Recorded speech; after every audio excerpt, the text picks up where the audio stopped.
Gaelic. Could I just say that in the last week or two during a convalescence, I've taken to walking around my area, which is the Georgian core of Dublin. And what I've seen has absolutely horrified me. Is an area of dereliction and waste.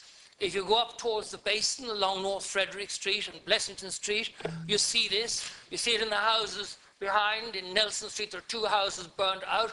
There are houses in multiple occupation, 1 family per room, a lot of them new Irish or immigrants, and God help them in these circumstances. A lot of these buildings owned, I understand, by former guards and so on, and rack-renting the number of bells on the doors, and they don't put 1 damn penny back into the refurbishment of these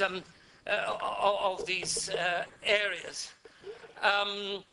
Off Mountjoy Square, in some of the streets, there's also dereliction, and there are mounds of black bags bursting out with rubbish. The whole area is suffering from degradation and blight. Multiple occupancy and so on, curtains drawn in a string across, lines of knickers hanging out. The whole place extremely distressed. 2 houses in Nelson Street, I don't know whether they're the victims of arson, but they're destroyed by fire. And they're just left there. There's a house in North Frederick Street, number 30, North Frederick Street, has been derelict with the windows out for years. And then you just go down and you look at O'Connell Street, the principal street in our capital city. And you look at it, you look at the building of Dublin County Council put up, an ignorant, appalling building of mass concrete. On the other side of the road, you have the old Findlater shop that I remember, a most wonderfully dignified shop.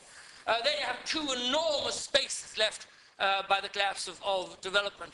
You have knicker shops and amusement arcades. What kind of a street is this for the capital city of a European country in the 21st century? So I'd like to ask the government to consider doing what they did in the 18th century in similar circumstances, and that is establish an authority.